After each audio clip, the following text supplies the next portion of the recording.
Good afternoon. The investigation is progressing at a pace, and officers from the Met's Counter-Terrorism Command and the National Counter-Terrorism Policing Network are working with UK intelligence partners relentlessly to piece together exactly what happened last night. We've already made good progress, but there of course remains much more to do. We are making significant progress now in identifying the three attackers and confirming the fact that there were no other suspects at the scene when the attack was carried out.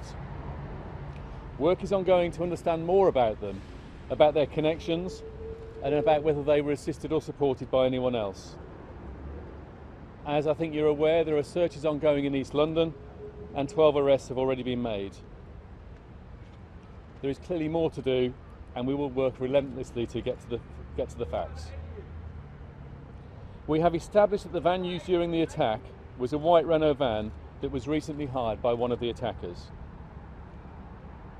As our understanding grows, we now understand that the van at London Bridge started the attack at 21:58 hours yesterday as it went from north to south on the river, with members of the public calling police a few minutes later.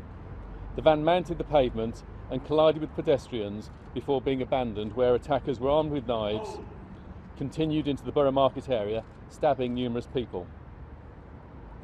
The attackers were then confronted by the firearms officers, and I can confirm that 8 police firearms officers discharged their weapons.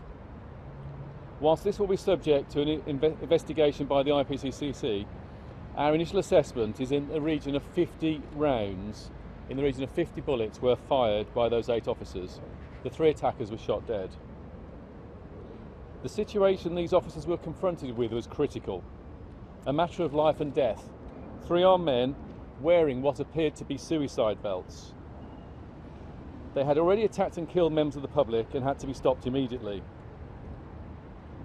Indeed, I'm not surprised that when faced with what they must have feared were 3 suicide bombers, the firearms officers fired an unprecedented number of rounds to be completely confident that they had neutralised the threat that those men posed.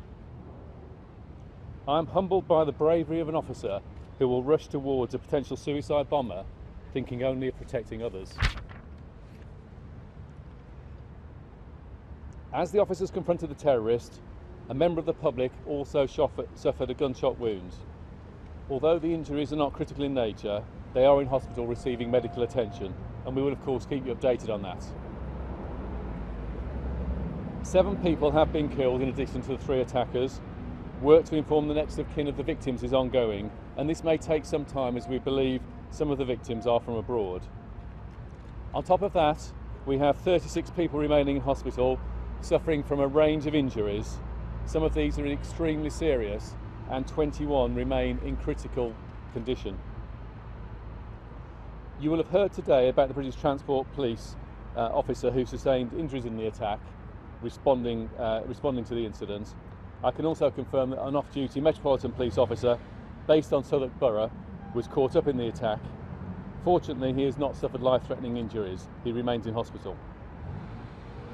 The investigation team are taking statements from hundreds of witnesses, and I again appeal to anybody with information or footage on the incident to make contact with the police. The cordons in place around London Bridge and around Borough Market area will remain in place for a little while yet, and we'd encourage the public to avoid the area whilst our investigation continues. This is likely to have some impact on travel arrangements in the first part of tomorrow morning, and we'd ask everyone to check with their travel operators and seek alternate routes where necessary. Now, the public can expect to see additional police, both armed and unarmed, across the capital over forthcoming days, and our security plans and policing plans for forthcoming events are being reviewed. You will also see increased physical measures in order to keep the public safe on London's bridges. Finally, I ask the public to remain calm but vigilant, and if you see anything suspicious, no matter how insignificant you think it might be, please don't hesitate to contact the police, either on 999 or the anti-terrorism hotline 0800 789 321. I'll take a couple of questions. Do you think all the main perpetrators were shot dead by your officers? We're increasingly confident that this attack was conducted by 3 individuals. Clearly we need to establish whether there's any associates or anyone else involved in the planning.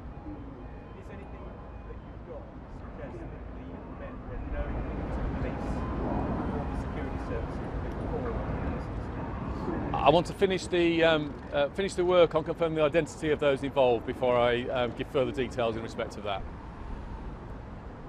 What was the military involvement, if any, in the operation last night? So we have a routine plans for a terrorist incident to immediately summon specialist support from the military to be available where necessary. This incident was resolved though by police officers as the first responders. So the military arrived after it had been dealt with, or they didn't arrive? The military weren't involved in the resolution of this incident.